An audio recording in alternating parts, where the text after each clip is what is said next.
여러분 안녕하십니까? 내일부터 내년도 부산시 예산안 심사가 시작됩니다. 한 해 부산시 예산은 11조 6천억 원이 넘습니다. 사업 항목이 워낙 방대해서 세세한 부분은 일일이 열거하기도 힘들 정도인데요. 그런데 예산서 항목을 꼼꼼히 들여다보면 어떨 때는 정말 이런 일까지 세금 들여서 해야 하나 하는 생각이 들게 됩니다. 부산시 내년도 예산서 항목을 한 페이지 잠깐 들여다볼까요? 결혼 장려 만남 프로그램이라고 되어 있습니다. 예산안이 11호 1억 원이 책정돼 있는데요.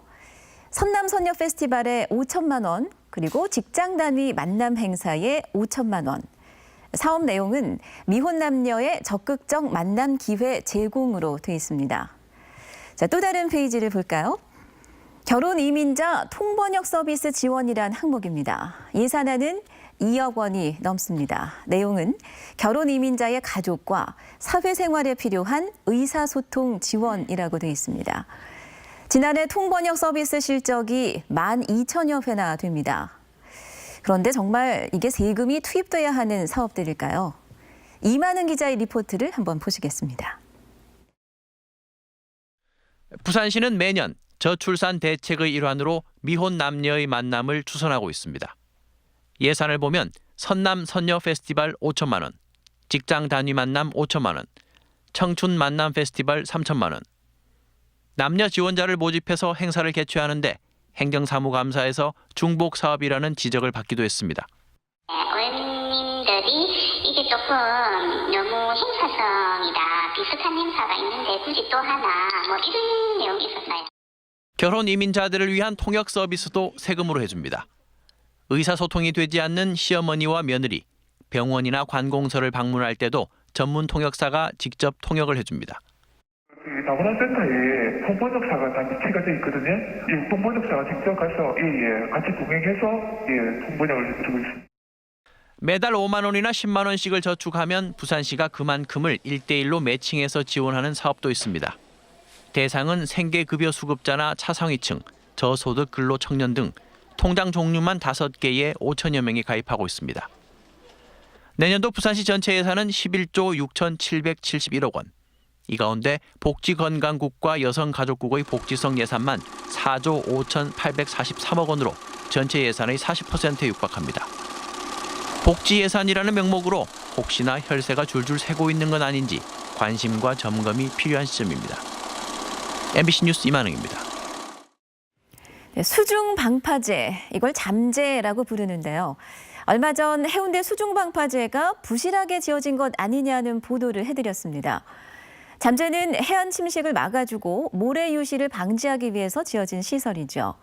그런데 지난 10년간 백사장 폭을 조사해봤더니 이 잠재가 없던 시절과 비교해서 크게 달라진 게 없었습니다.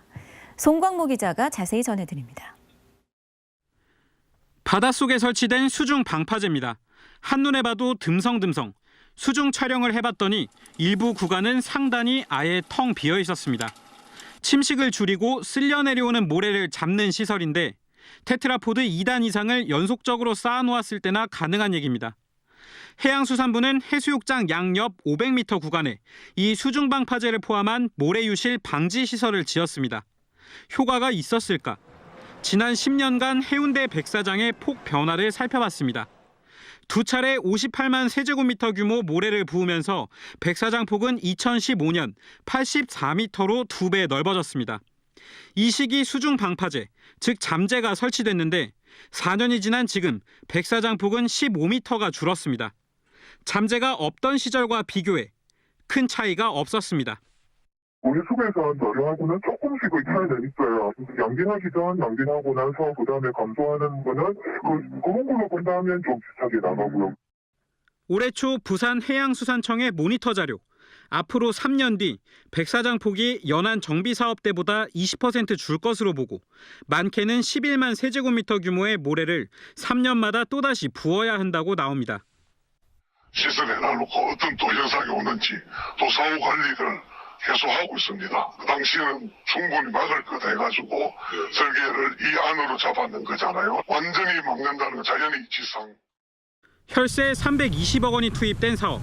그러나 효과가 없는 것 아니냐는 지적이 나오는 가운데 부산해수청은 당시 감리사 등을 불러 수중 방파제가 제대로 지어졌는지 여부를 조사하고 있습니다.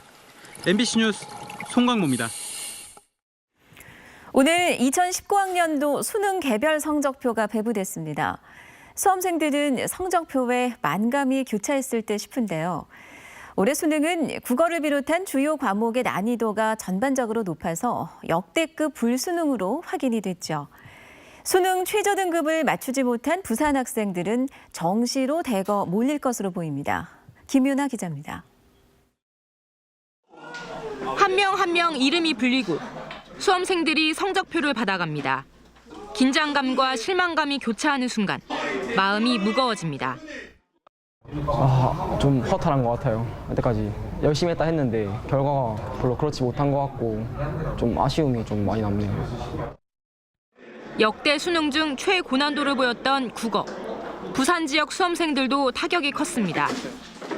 국어는 일단 대체적으로 지문 같은 게 헬 지문 이런 것도 있어서 정말 어려웠던 것 같고 수학 같은 경우에도 늘 나오던 모의고사보다는 조금 더 어려웠던 것 같아요.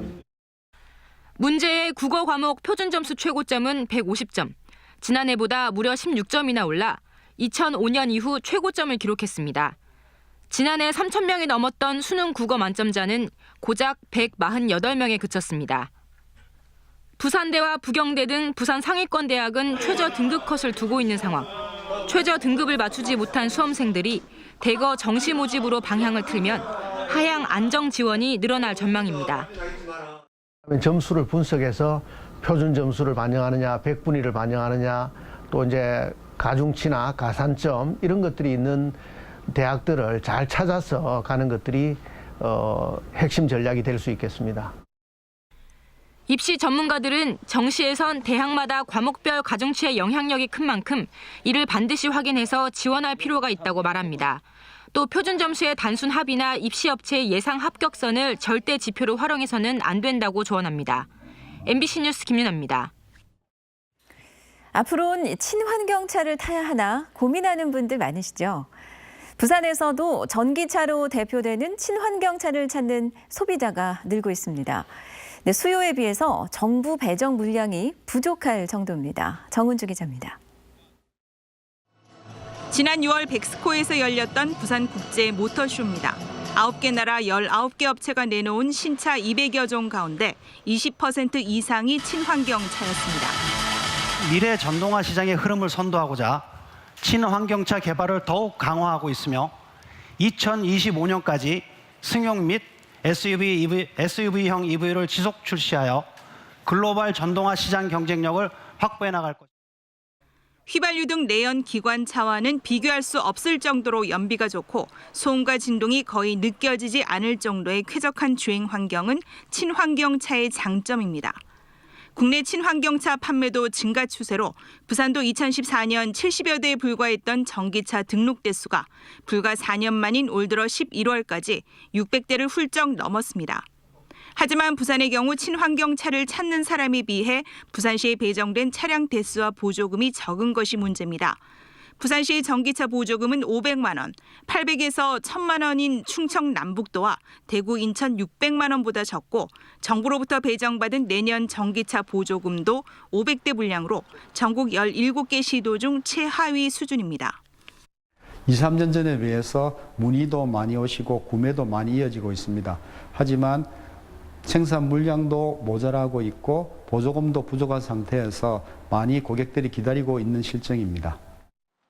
1회 충전 시 차량별 주행거리 200에서 400km, 4-5시간이 걸리는 충전 시간 등도 전기차의 단점.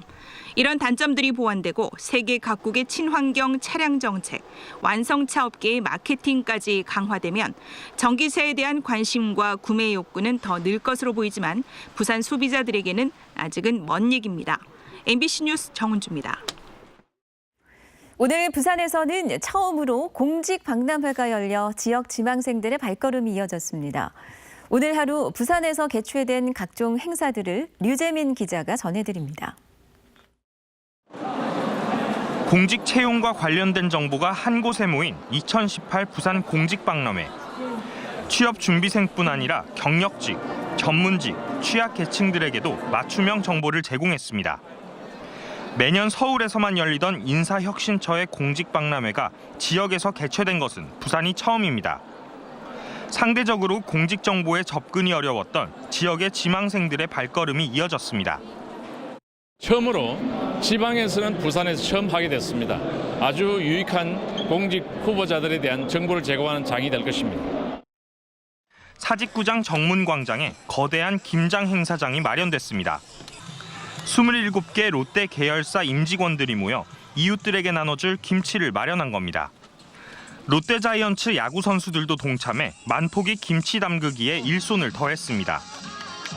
뜻깊은 행사에 또 참여할 수 있어서 너무 기분 좋고, 하여튼 오늘 열심히 김장 담근 게 또 많은 사람들에게 조금이나마 좀 보탬이 됐으면 좋겠습니다. 대학생 소상공인 서포터즈 지원 사업 성과 보고회가 열렸습니다. 소상공인 서포터즈는 대학생 44개 팀이 경영 전문가들과 함께 부산 지역 소상공업체 경영 상황을 분석하고 반짝이는 마케팅 아이디어를 제공했습니다. 부산경제진흥원은 홈페이지와 앱, 홍보 동영상 제작을 통해 매출 개선에 도움을 준 것으로 분석했습니다. MBC 뉴스 류재민입니다. 오늘 오전 9시쯤 해운대구 중동 모 호텔 앞 도로에서 섭씨 56도에 달하는 온천수가 길가에 누출되는 사고가 일어났습니다.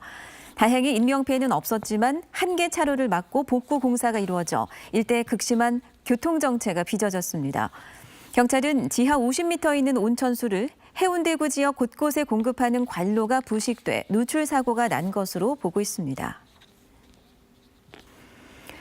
고리원전 1호기 인근 주민들이 연간 갑상선 피폭 선량 허용치의 2배 달하는 양의 피폭됐다는 주장이 제기됐습니다. 주민 소송을 대리 중인 법무법인은 1980년 한수원이 작성한 보고서에 원전 인근 주민의 갑상선 피폭 선량은 최대 0.183mSv로 미국 원자력 규제위원회가 정한 기준치인 0.1mSv에 2배에 달했다고 주장했습니다. 한수원 측은 법무법인의 주장은 원전 설계 시 허용치를 잘못 적용한 것으로 지금껏 운영 기준치를 초과한 적이 없다고 반박했습니다. 부산 청년 10명 가운데 8명은 취업을 위해 고향을 떠나 타향살이를 할 의사가 있는 것으로 조사됐습니다. 부산청년정책연구원의 부산청년정치사회인식 여론조사 결과 조사 대상의 77.7%가 부산 지역 청년 일자리가 충분하지 못하다고 답했습니다. 또 취업을 위해 부산을 떠나야 한다는 생각을 한 적이 있느냐는 질문에는 81.6%가 있다고 답변했습니다. 부산 청년들이 고교나 대학을 졸업한 뒤 취업하기까지 걸리는 기간은 1년에서 2년 사이라는 응답이 31.3%로 가장 많았습니다. 부산시의회 예산결산특별위원회는 내일부터 오늘 11일까지 부산시와 부산시 교육청이 요구한 2019년도 예산안과 2018년도 제3회 추가경정 예산안 종합심사에 들어갑니다. 부산시의 2019년도 예산안 규모는 2018년도 당초 예산보다 8,846억 원 증가한 11조 6,772억 원이며 부산시 교육청 예산안 규모는 2018년도 당초 예산 대비 2,903억 원이 늘어난 4조 2,108억 원입니다.